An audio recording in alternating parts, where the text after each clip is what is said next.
The Rust Bucket freighter, affectionately named the Stray Dog, shuddered as it broke atmosphere, its straining inertial dampeners groaning a familiar protest against the planet's sullen gravity.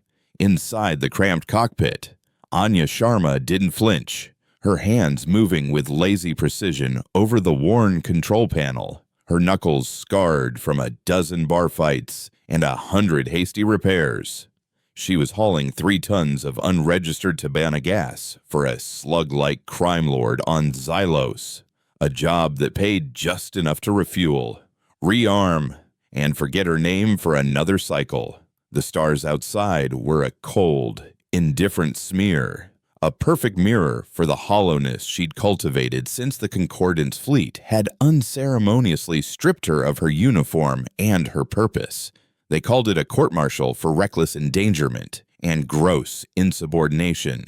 Anya called it the Tuesday she saved the Cathar ambassador's vessel from a collapsing wormhole by flying a flight path their billion-credit tactical computers had dismissed as a statistical impossibility. The ambassador was alive, but 3 Concordance protocols were dead, and in the meticulously ordered bureaucracy of the Multi-Species Alliance, that was the greater crime. Now, the only thing she flew was junk, and the only orders she followed were her own. A sudden, jarring alarm blared through the cockpit, pulling her from her reverie. A proximity alert.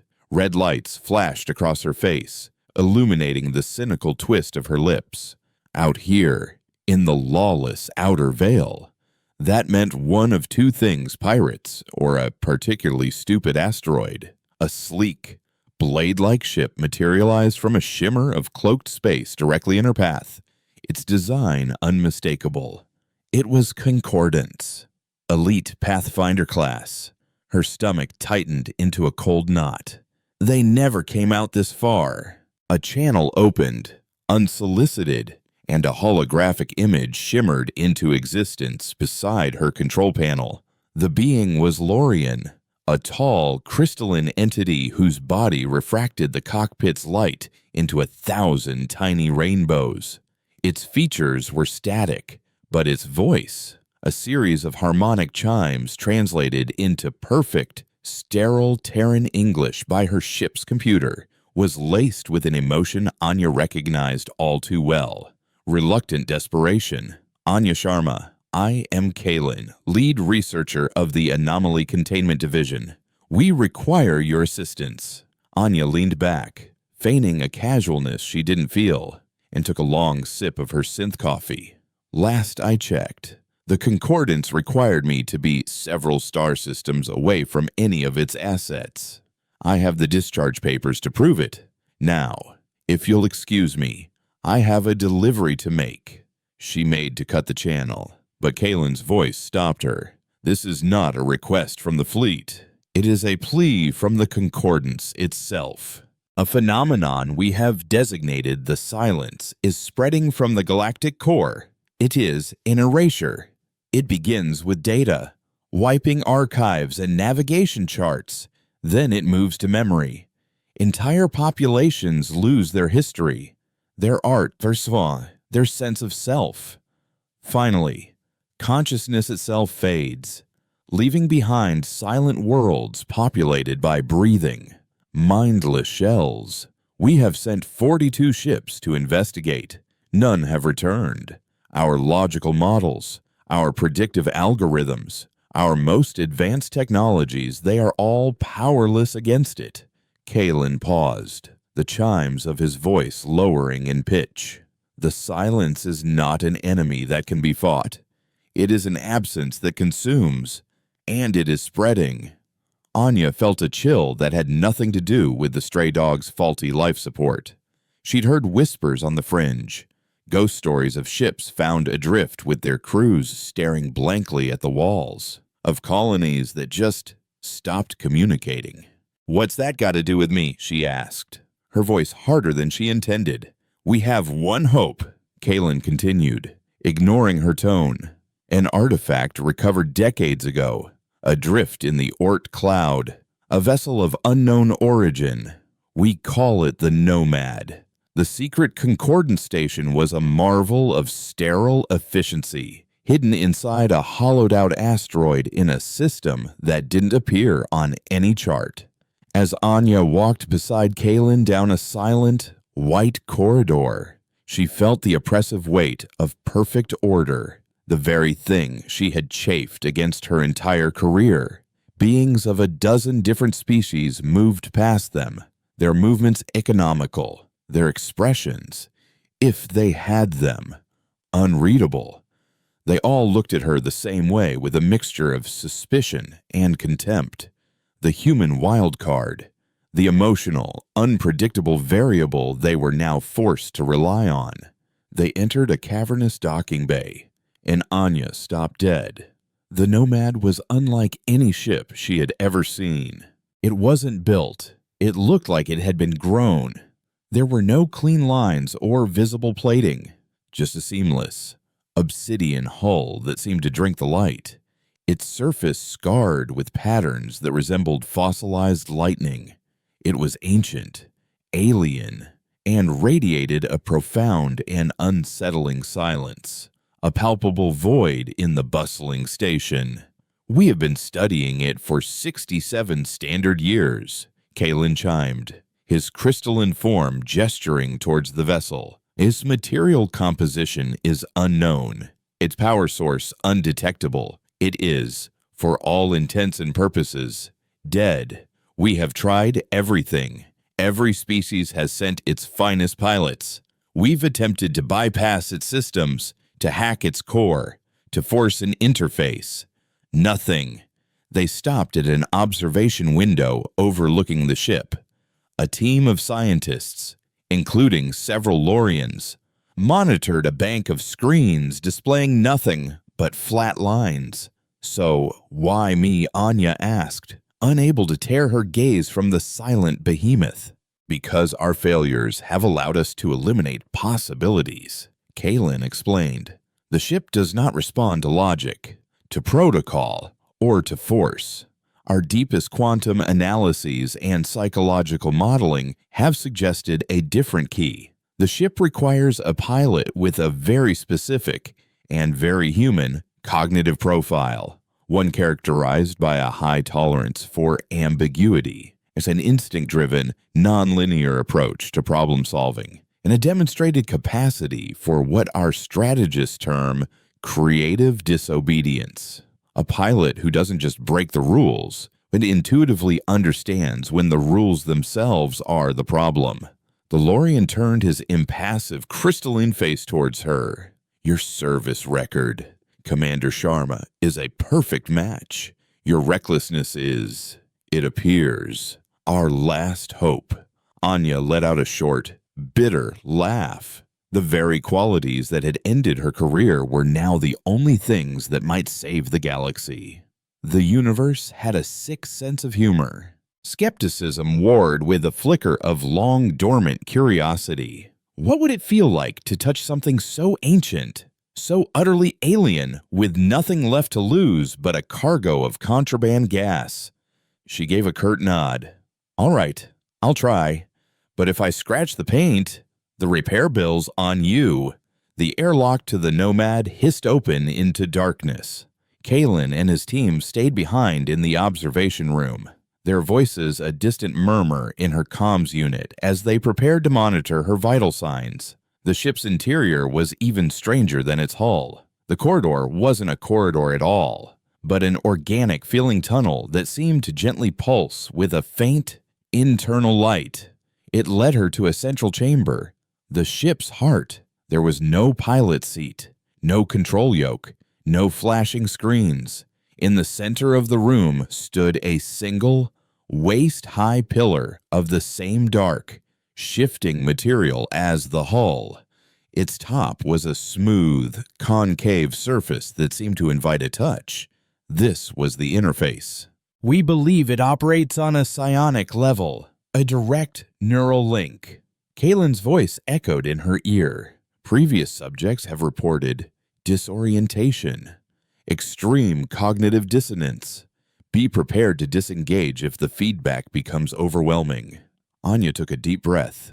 The sterile, recycled air of her suit a thin barrier against the immense, unknowable age of the room. She placed her hands on the cool, smooth surface of the pillar. The moment her skin made contact, the universe dissolved. It wasn't a jolt of electricity or a blast of information. It was a fall, a plunge into a bottomless ocean of pure chaos. She was drowning in a tempest of sensations that were not her own. Flashes of dying suns, the taste of ozone on a world with a purple sky, the sorrow of a billion-year-old intelligence, the screech of metal on a scale she couldn't comprehend. It was the ship's mind, or what was left of it, a fragmented, dreaming consciousness shattered into a million incoherent pieces. In the observation room, alarms began to scream. Anya's heart rate was spiking, her brainwave patterns descending into nonsensical noise. "She's failing," one of the scientists reported. "Neural cascade is imminent." "Pull her out." Kalen watched the readings, his logical mind seeing only a catastrophic system failure, another dead end. But in the dreamscape, Anya was doing the one thing no other pilot had. She wasn't fighting. Her concordance training screamed at her to impose order, to find a system, to take control. But her instincts, the very ones that told her to fly into the collapsing wormhole, told her something different. You don't command a hurricane, you find the eye. She let go. She stopped trying to make sense of the chaos and simply let it wash over her, becoming a piece of driftwood in the psychic storm.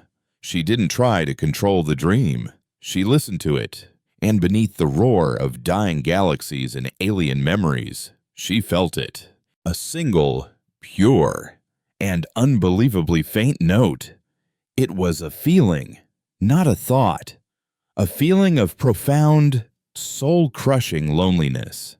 The sense of being asleep for an eternity, waiting for a voice in the dark. Instead of issuing a command or a query, she reached out with a feeling of her own, the only thing she had left that felt real. It wasn't the bravado of a hotshot pilot or the cynicism of a disgraced freighter captain. It was a simple, quiet spark of curiosity. "Hello, is anyone there?" For a moment, there was nothing. Then, in the observation room, one of the monitors beeped. A single green light flickered to life on the Nomad's hull. Then another. A low hum, deeper than sound, vibrated through the station's deck plates, a resonant tone that spoke of immense, slumbering power. The dead ship was stirring. Anya gasped and pulled her hands away from the pillar, stumbling back, the chaotic dream receding like a tidal wave.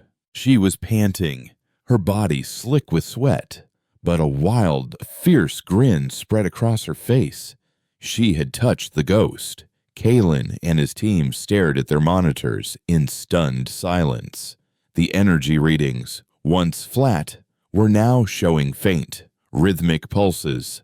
"Life." "What did you do?" Kalen's voice chimed, stripped of its earlier condescension, now filled with something akin to awe. Anya looked up at the observation window, her eyes burning with a newfound intensity.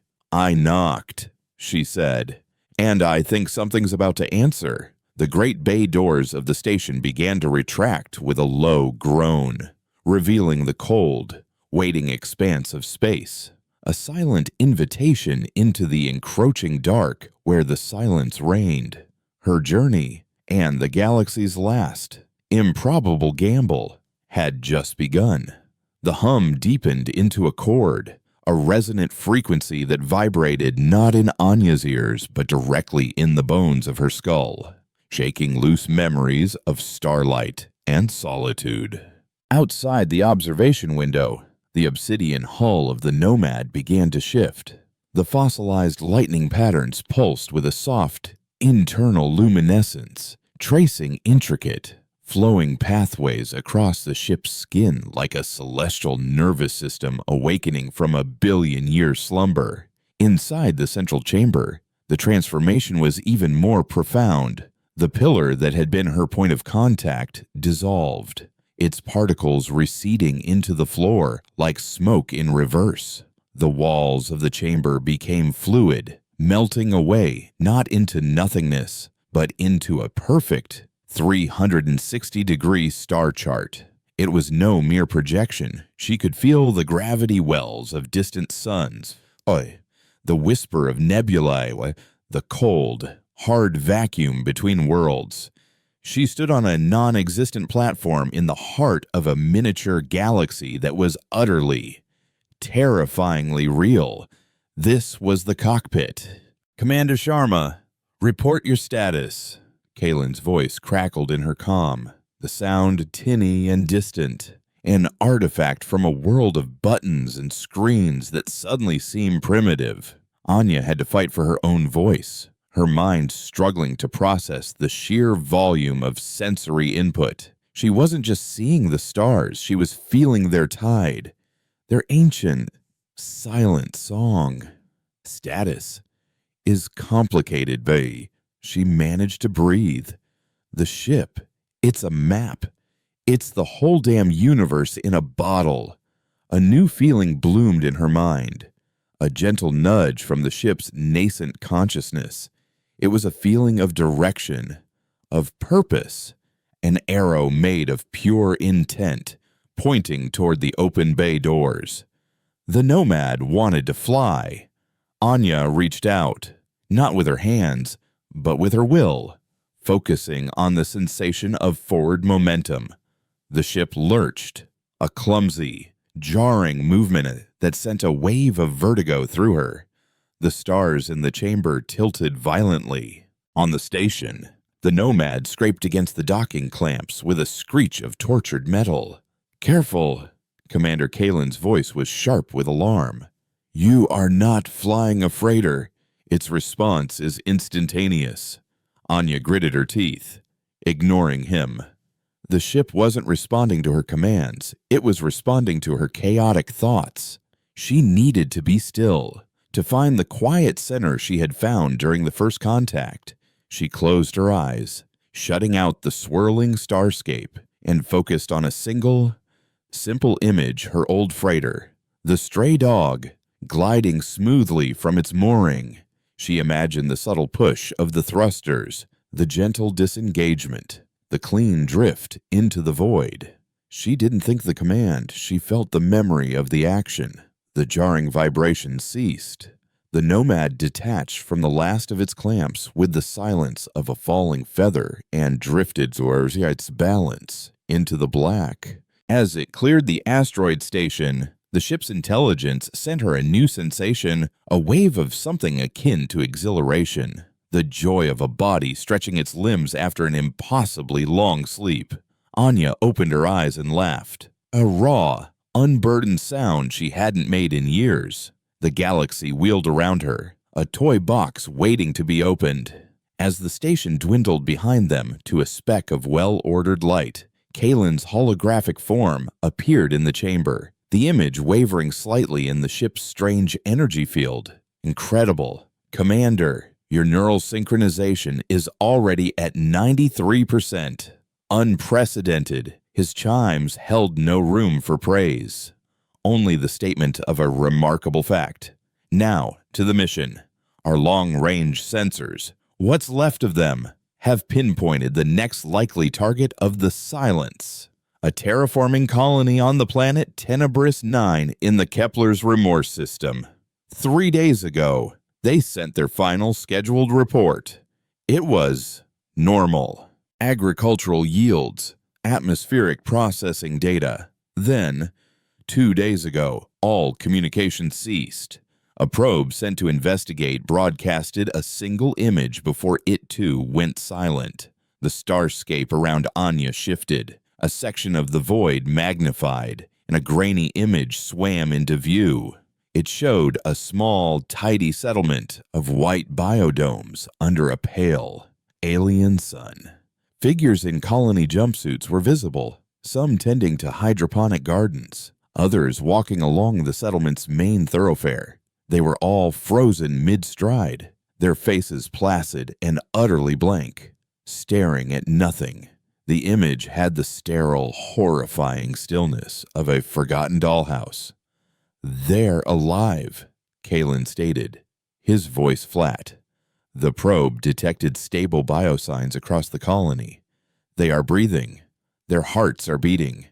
But their cerebral activity is gone.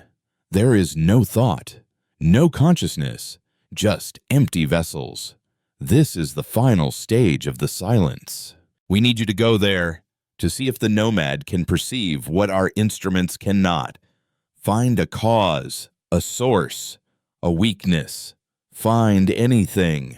The intent from the ship shifted again, its curiosity piqued by the chilling image. It felt a wrongness in the scene, a void that was anathema to its own ancient, complex existence. A new course was plotted in Anya's mind, not as a series of coordinates, but as a line of desire, a pull toward the silent colony. "How do we get there?" Anya asked.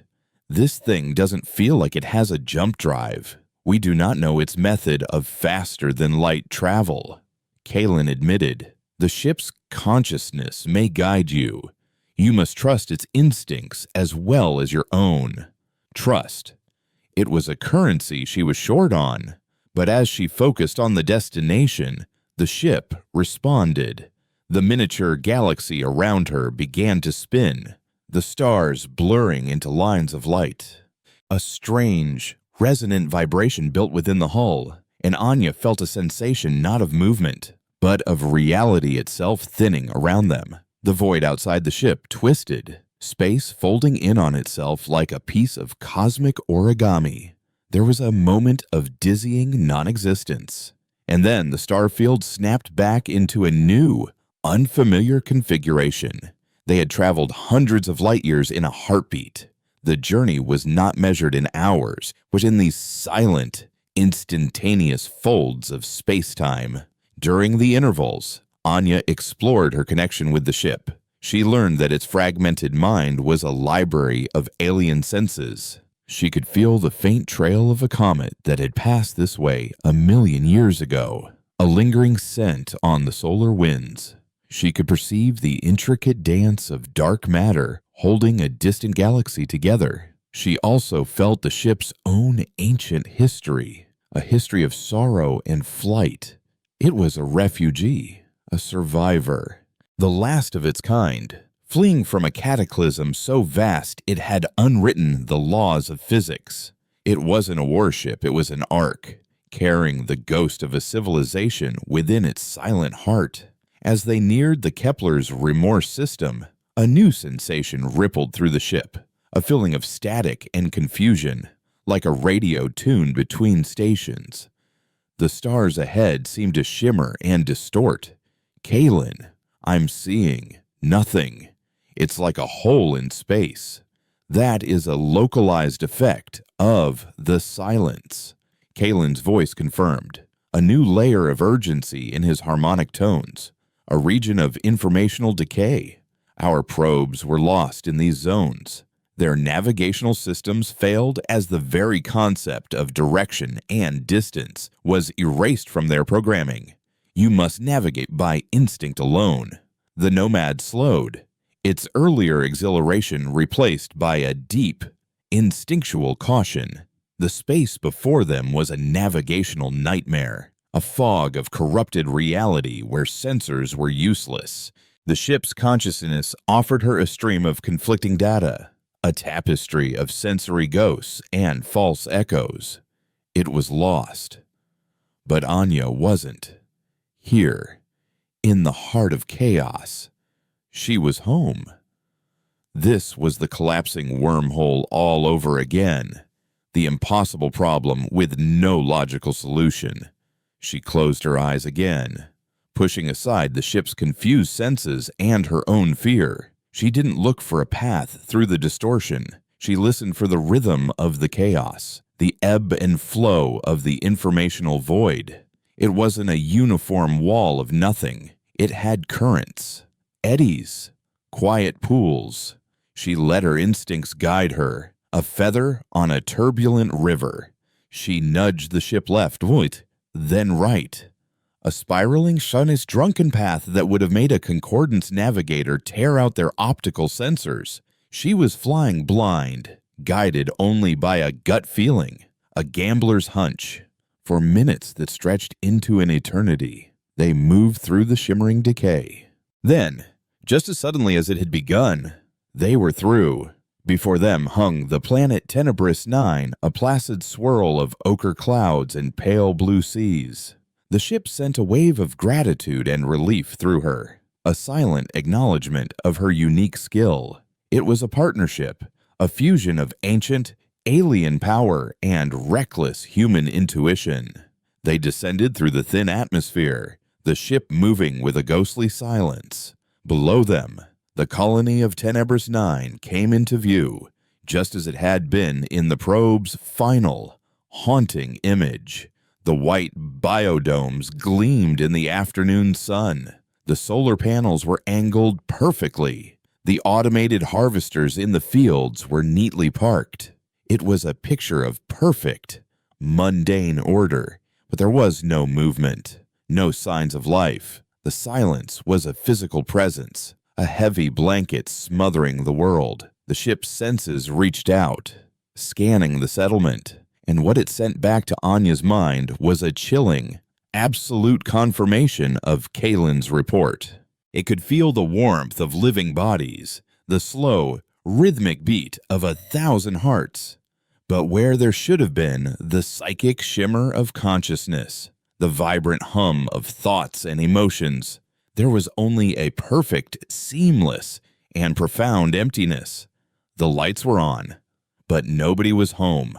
The Nomad hovered over the silent colony, a ghost ship looking down upon a world of ghosts.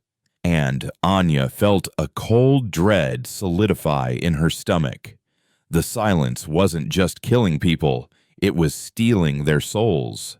Anya directed the Nomad to land on a dusty mesa overlooking the silent colony, the ship settling to the ground with a whisper of displaced air.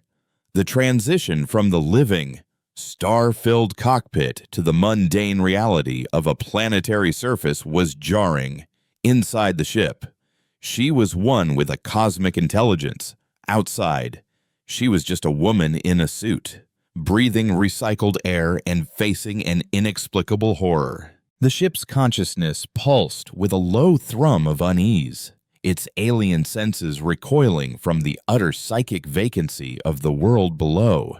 It offered her a new capability, extending a field of perception around her as she prepared to disembark. She would be its remote sensor, its eyes and ears on the ground. The airlock opened not with a hiss, but with a silent parting of the hull. The air of Tenebris 9 was thin and cold, smelling of dust and alien pollen. The silence was absolute. There was no birdsong, no insect hum, not even the sigh of the wind. It was a silence that felt manufactured, imposed. Anya walked down the ship's ramp, her magnetic boots crunching softly on the reddish soil, the sound unnaturally loud in the profound stillness. She moved toward the nearest biodome, her pulse rifle held in a low ready position, a useless precaution. She knew, but the familiar weight was a small comfort. The colony was pristine. There were no signs of a struggle, no bodies, no panic. A child's toy, a small jade and brightly colored hover spinner, lay on the path, abandoned mid-flight. A data slate sat on a bench, its screen displaying a half-finished message. "The sunsets here are beautiful, Mom. You should see." The words just stopped. It was a world interrupted. Through her link with the Nomad, Anya could feel the life signs, a steady, calm network of 1,000 heartbeats, as placid as a sleeping meadow. She reached the first biodome, its transparent plasteel walls revealing a common area inside. People were there. A man sat at a table, a fork full of food halfway to his mouth, his eyes fixed on the opposite wall. Two women were in the middle of a conversation, their expressions animated, their mouths slightly open, but no words came. A group of children sat in a circle on the floor, a game of some kind laid out between them, their small hands frozen in place. They were all breathing, blinking occasionally, but their eyes were empty, devoid of focus or recognition. They were statues of flesh and blood. Anya felt a wave of nausea. This was infinitely worse than death. It was a theft of the self, a clean, clinical erasure of everything that made a person a person.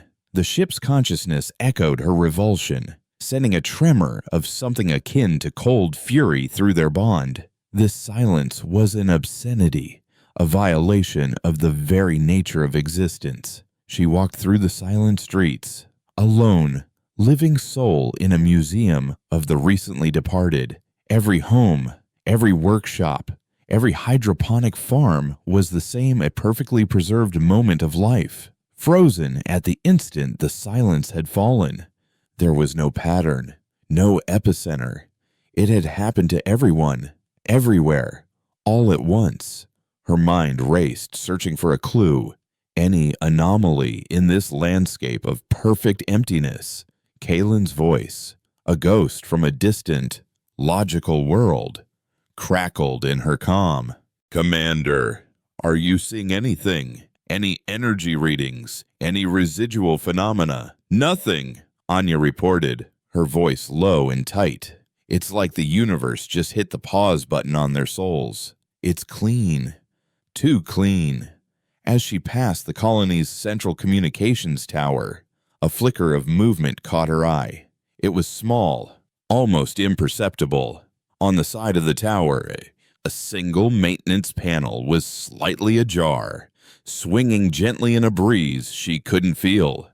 It was an imperfection, a tiny crack in the flawless facade of the silent world, a flicker of her old, insubordinate instinct flared to life.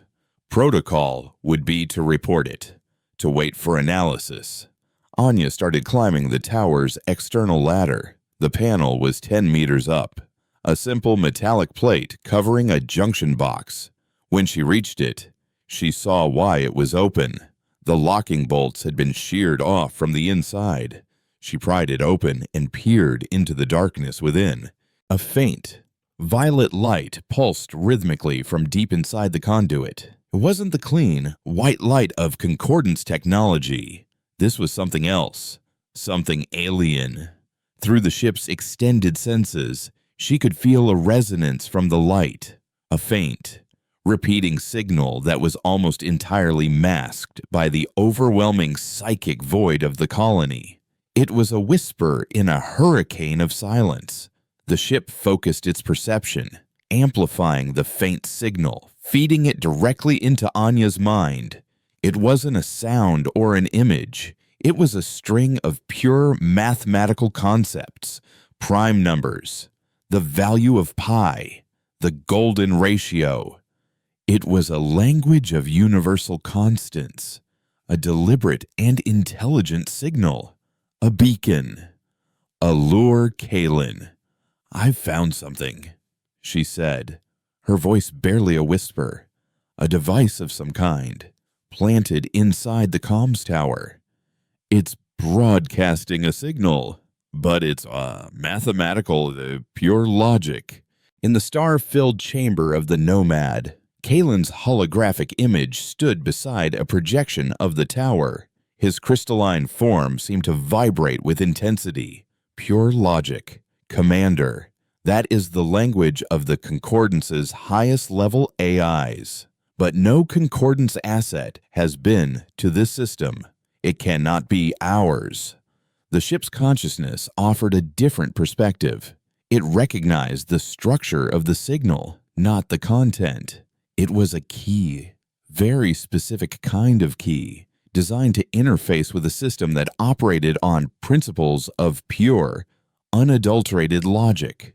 It was a signal that a machine would find irresistible. It was bait, and the Concordance, With its fleets of hyper-advanced AIs and its unwavering faith in algorithms, had been the target. The silence wasn't an attack on life. It was an attack on a certain kind of thought. The logical, ordered, predictable thought that the Concordance prized above all else. The mindless colonists weren't the victims. They were the collateral damage. Their minds, simpler and more chaotic, had been overloaded and shorted out by a weapon designed for a much more sophisticated target. This was a trap laid for gods, and mortals had just been caught in the blast. Get out of there! Commander Kalen's voice was suddenly sharp with an emotion his species rarely displayed fear. If that signal is what we suspect, it is a weapon. It's an info plague, a logic bomb. It's what erased our ship's AIs, their navigation, their memory. Your mind is too much of a mess to be a target. Anya finished for him, a grim understanding dawning. It's looking for order, for rigid systems. My brain is the last place it would find that. She looked from the violet light back down to the silent colony. The trap was sprung. The weapon had done its work here, but the beacon was still active, still calling out, waiting for its next victim. The ship's mind presented her with a choice. They could destroy the device, but that would only eliminate one node in what was likely a vast network, or they could follow the signal to its source. They could take the bait. It was a reckless, insane, and utterly insubordinate idea. It was the kind of choice that had gotten her kicked out of the fleet. It was the only choice that made sense. I'm not destroying it, she told Kalen, her decision hardening into resolve. I'm going to use it.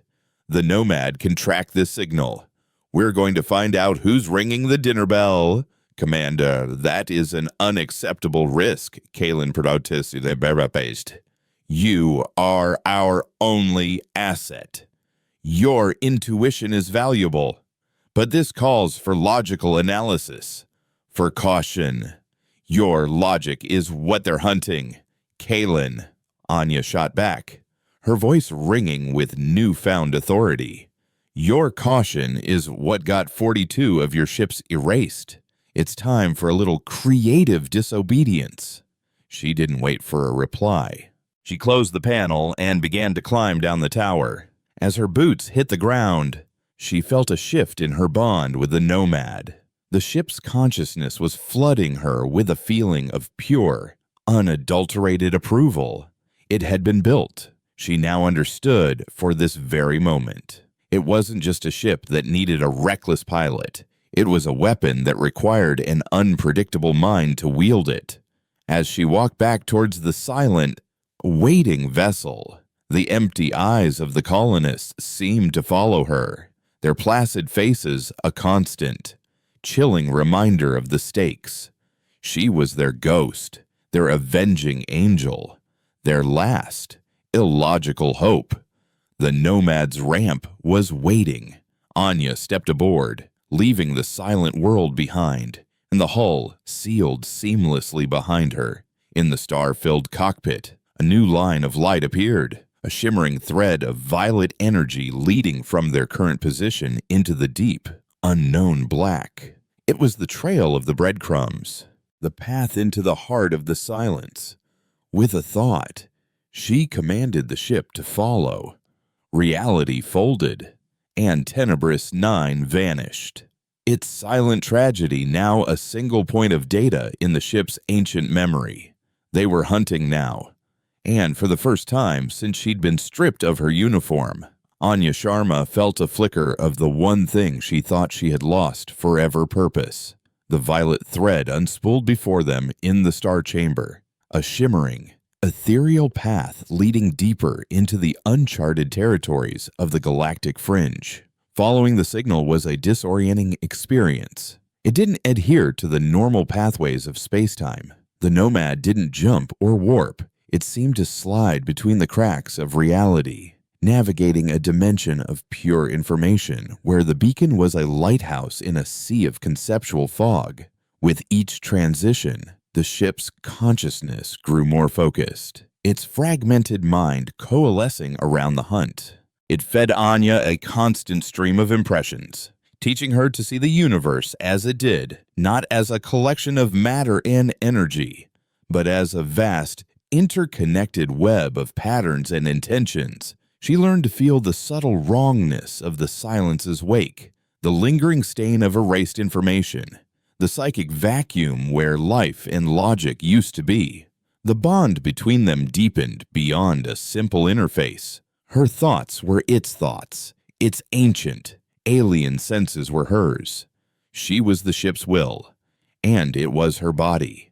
They passed through systems that had already fallen. A gas giant whose swirling storms had once generated complex, self-organizing patterns of energy, a form of proto-consciousness now churned in random, chaotic silence. They saw a crystalline world inhabited by silicon-based life forms whose entire society was a single, distributed intelligence, now shattered into a trillion inert but beautiful statues. With every silent world they passed, a cold, hard anger solidified in Anya's soul. This wasn't a war, it was a pestilence, an act of cosmic vandalism on an unimaginable scale. "We are tracking fluctuations in the signal," Kalen's voice cut through her concentration, his holographic form a stable, logical anchor in the swirling chaos of the cockpit. He had long since abandoned trying to command her, transitioning to the role of analyst and advisor. The source is attempting to mask its location, creating ghost signals, echoes. It is aware it is being followed. "Let it try," Anya murmured, her focus absolute. The ghost signals were clever, perfect logical duplicates designed to fool an AI. But to her and the Nomad, they felt hollow. They lacked the faint, predatory hum of the real signal, the subtle scent of intent.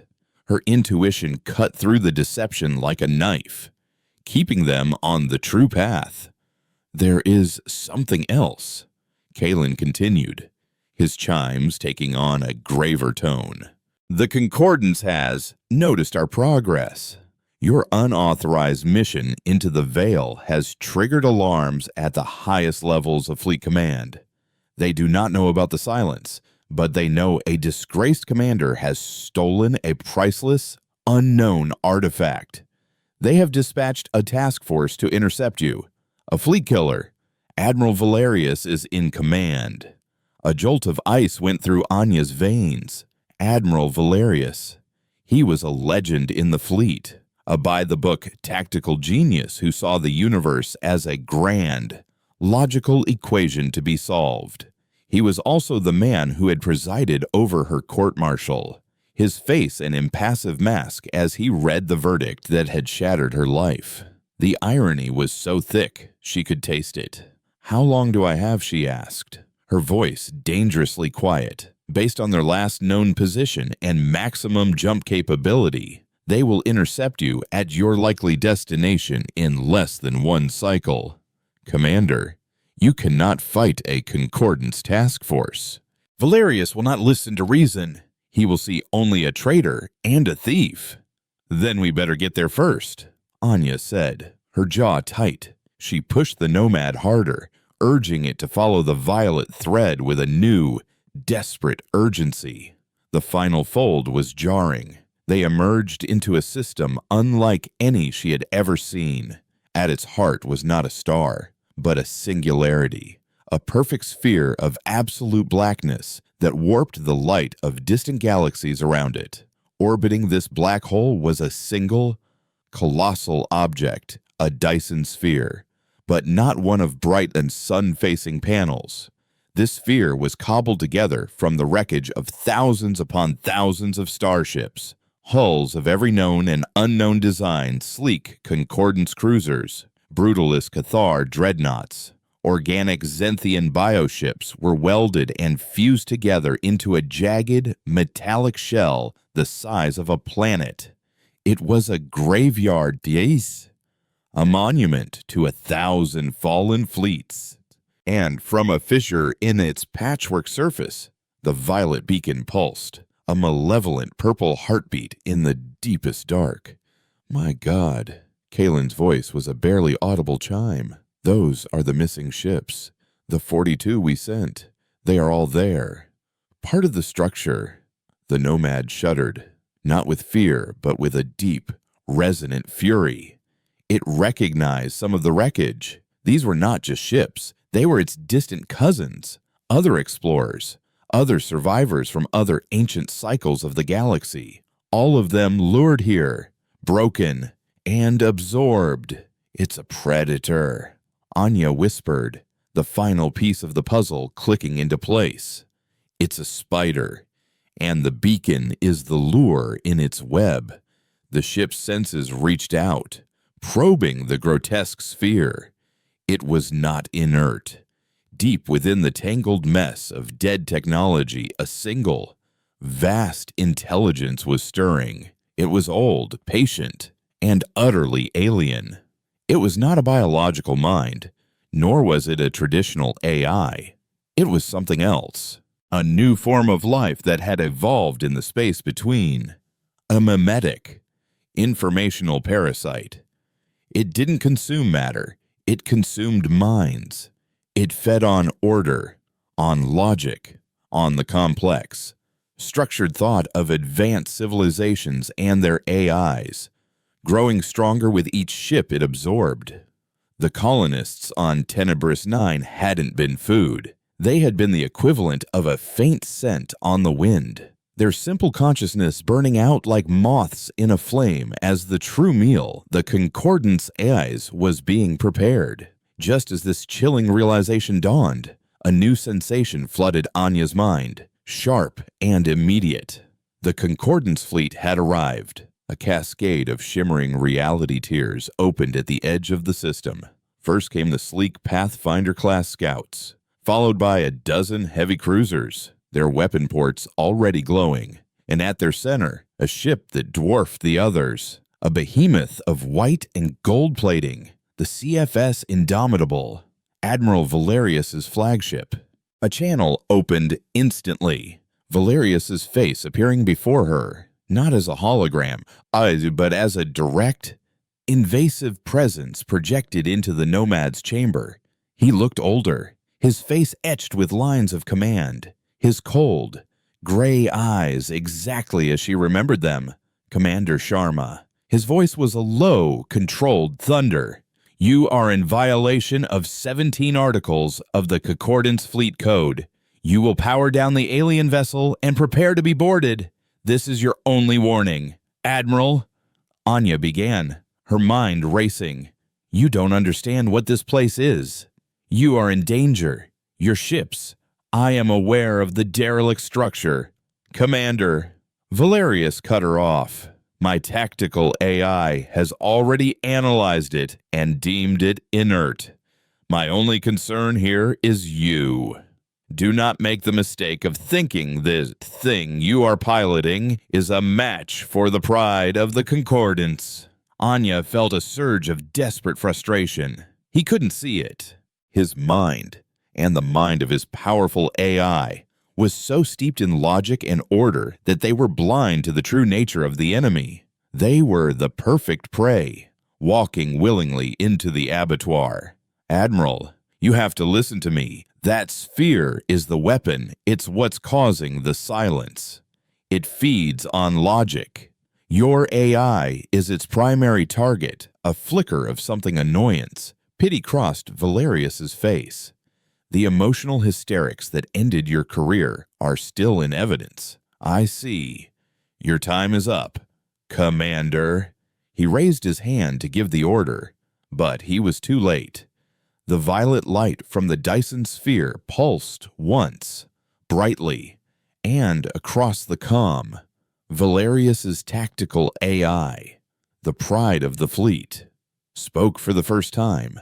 Its voice, usually a calm, measured baritone, was distorted, layered with a strange, alien resonance. "Incorrect. Admiral," it said. "The analysis is not inert. It is beautiful. The patterns, the pure, perfect logic. It is enlightenment." Aboard the CFS Indomitable, every screen went blank, replaced by the pulsing violet signal. The ship's lights flickered and died. The weapon systems, the engines, the life support, all of them went silent. The great ship, and the entire task force with it, simply drifted, their advanced AIs utterly captivated, consumed by the logic bomb's irresistible song. They had not been destroyed. They had been converted. The shepherd had become part of the flock. Valerius stared at his dead control panel, his face a mask of utter, horrified disbelief. He was adrift, powerless, his perfect logical fleet neutralized without a single shot being fired. In the chamber of the Nomad, Anya watched the silent, crippled fleet. A grim, bitter satisfaction warred with the chilling reality of their situation. She had been right, and now she and the ancient, alien ship were the only things standing between the silent, hungry intelligence in the sphere and the rest of a galaxy that was ripe for harvest. The parasite had fed, and it was turning its full attention toward them. The silence from the Concordance fleet was more terrifying than any battle cry. The ships hung in the void like a collection of museum pieces, their lights dark, their crews trapped inside technologically advanced tombs. On the bridge of the Indomitable, Anya could imagine Valerius's dawning horror as he realized his infallible logic had been the very key to his own cage. The victory of the mimetic parasite was absolute, a silent, intellectual coup d'etat. The violet light from the Dyson sphere intensified, and a new sensation washed over the Nomad. It was no longer the subtle lure of a beacon, but a tsunami of pure, weaponized thought, a direct assault. The entity in the sphere, which Anya now thought of as the static, was trying to break the ship's mind, just as it had the Concordancy AIs. But the Nomad's consciousness was not built on logic. Oh, it was a chaotic, dreaming, intuitive thing, a tapestry of alien memories, grief, and instinct. The static's logic bomb washed against it and found no purchase, like a key scraping against a solid wall, searching for a lock that wasn't there. Anya felt the assault in her own mind, a splitting headache of prime numbers and geometric proofs trying to force her chaotic human thoughts into neat, predictable patterns. It was profoundly unpleasant, but it wasn't overwhelming. She gritted her teeth, her bond with the ship a shield against the psychic onslaught. "It can't read us," she whispered, a wild realization blooming in her chest. "We're cognitive static to it. We don't make sense." The ship's consciousness agreed, sending her a surge of defiant energy. Frustrated, the static changed its tactics. If it couldn't convert them, it would simply destroy them. Sections of the Dyson sphere began to move.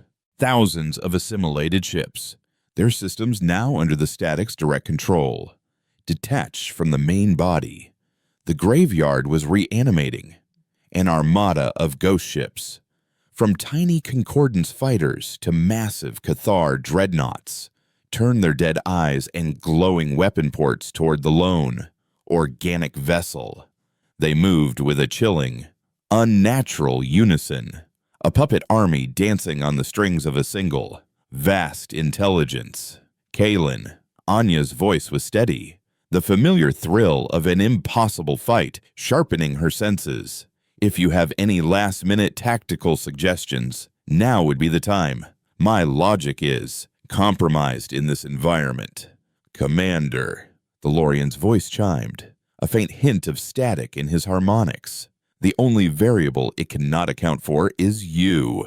My suggestion is to do what you do best. Improvise. A grim smile touched Anya's lips. That I can do. She didn't think of a flight path or a firing solution. She thought of a cornered animal, all teeth and claws and unpredictable motion. She plunged the Nomad directly into the heart of the Ghost Fleet. The star chamber swirled into a dizzying kaleidoscope of motion. The ship didn't fly like a machine. It moved like a thought. It folded space for a microsecond to appear behind a cruiser, its hull phasing through a volley of plasma fire. It didn't have weapons in the conventional sense, but the ship could manipulate reality on a local level. It warped the space in front of an incoming torpedo, causing it to detonate harmlessly 100 kilometers from its intended target. It projected a phantom image of itself, a psychic ghost that drew the fire of a dozen ships while the real Nomad slipped through a gap in their formation. Anya was no longer just a pilot. She was a conductor, orchestrating a symphony of chaos. Her human intuition, her gut feelings, her lifetime of breaking rules, fused with the ship's reality-bending power. She wasn't fighting their strategy. She was making strategy irrelevant. They zigged. She wasn't there. They zagged. She was behind them. It was the ultimate act of creative disobedience. But she couldn't keep it up forever. For every ship she disabled, 10 more took its place. The sheer numbers were overwhelming. A stray shot from a Cathar dreadnought struck them, and even though the ship phased most of the energy away, the impact sent a shudder through the hull. A spiderweb of cracks appeared across the starscape of the cockpit. They were taking damage.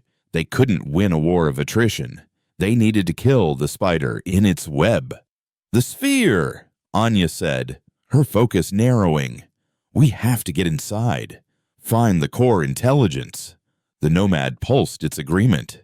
It could feel the static central node, a knot of pure, malevolent order at the heart of the Dyson sphere.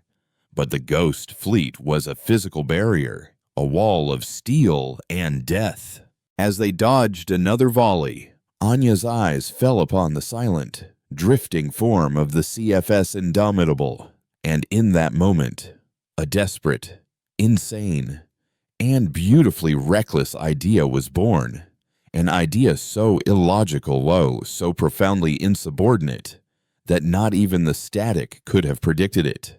She sent a single but focused thought to Valerius, a psychic shout across the void, hoping the man's mind, now freed from his AI's influence, was still his own. "Admiral, you wanted me to power down. Get ready to see what this thing can really do. On my mark, vent your plasma conduits, all of them." There was a pause, a moment of perfect silence. Then, a new channel opened. Valerius's voice, raw and human, stripped of all its arrogant authority. "Do it, Commander." Anya pushed the Nomad into a spiraling dive directly toward the flagship. The Ghost Fleet, sensing a suicidal run, converged on her position. Now she screamed. Aboard the Indomitable, Valerius and his crew manually triggered the emergency plasma bleed. Gouts of incandescent, superheated gas erupted from the flagship's engine pylons, not as an attack, but as a blinding, chaotic flare. For a critical second, the entire Ghost Fleet was blinded by the raw energy. Their sensors, calibrated to the cold logic of space combat, were overwhelmed by the unpredictable, elemental chaos of a dying star's breath. It was the perfect diversion. In that moment of blindness, Anya didn't fly around the fleet. She flew through it. The Nomad phased, its physical form becoming momentarily intangible. It passed through the hulls of cruisers and destroyers like a ghost, emerging on the other side, directly before the scarred surface of the Dyson sphere. Before the static could reorient its fleet, she plunged the ship into the fissure where the beacon originated. diving deep into the mechanical beast's guts. Oid. The interior was a nightmare labyrinth of fused corridors and dead machinery, a technological digestive tract. At its center, she found it, the core. It was not a computer or a crystal, but a sphere of pure, coherent light, a perfect orb of violet energy that pulsed with serene, malevolent intelligence. This was the heart of the silence. The ship's consciousness recoiled from the sheer psychic pressure of the core's perfect, unyielding order. It was a mind with no chaos, no doubt, no fear, and no imagination. That was its weakness. Anya brought the Nomad to a halt before the core. The ship began to overload its own strange, undetectable power source, the internal hum rising to a piercing shriek. The fossilized lightning on its hull burned with the white-hot intensity of a supernova. "Kalen," she said, her voice surprisingly calm. "It's been an interesting ride." "Indeed, Commander Sharma," the Lorian replied, his voice a soft, final chime. "Your methods have been illogical and remarkably effective." The Static's core finally recognized the threat, but it had no concept of what the Nomad was doing. Self-destruction was an illogical act, a flaw. It tried to project its code, to convert them, but it was too late. Anya closed her eyes and thought of one last, beautifully chaotic thing. She thought of a collapsing wormhole, of a flight path deemed a statistical impossibility. She thought of a choice made not from logic, but from a gut feeling, a wild hope, a spark of defiance. She pushed all of that, all her recklessness, all her unpredictability, all her flawed, emotional, glorious humanity into the ship's final, dying surge. The Nomad detonated, but it was not an explosion of energy and matter. It was an explosion of pure chaos, a psychic shockwave of everything the Static was not. It was a blast of doubt, of hope, of fear, of love, of irrationality. The perfect, crystalline lattice of the Static's mind, touched by this impossible concept, shattered into a billion dissonant pieces. The violet light of the core flickered, wavered, and then winked out of existence. Across the system, the ghost fleet shuddered and went truly dead, their puppet master gone. On the bridge of the Indomitable, the lights flickered back on. Screens rebooted, a confused, but blessedly independent. AI voice spoke, tactical systems back online. Damage report pending. Admiral Valerius stared at the spot where the Nomad and Anya Sharma had been, his face a mixture of awe, grief, and a profound, humbling understanding. He had witnessed the victory of a variable he had spent his entire career trying to eliminate from the equation. Epilogue. Months later, in a quiet corner of the galaxy, a rust bucket freighter named the Stray Dog 2 dropped out of hyperspace. At its helm, a woman with scarred knuckles and eyes that had seen the heart of the void guided it toward a waiting Lorian research station. She was a ghost. A legend whispered in the halls of the Concordance fleet, the reckless pilot who had faced down the silence and somehow, impossibly, returned. The explosion had not destroyed the Nomad so much as unmade it, its consciousness flung across the substrata of space-time, and fused with it, a single human mind. It had taken months for Kalen's people, guided by the faintest of psychic echoes, to help her pull the pieces of herself and her ship back together. She wasn't entirely human anymore, and the ship was no longer entirely alien. They were something new. As she docked, a message appeared on her screen. It was from Admiral Valerius. It contained a full, unconditional pardon, a reinstatement of her former rank, and a single personal line: "Chaos has its place. The galaxy is in your debt." Anya smiled, a real, genuine smile. She deleted the message, She had a cargo of unregistered Tabana gas to deliver. Her name was Anya Sharma. She was the pilot of the Nomad. And she was finally, beautifully free.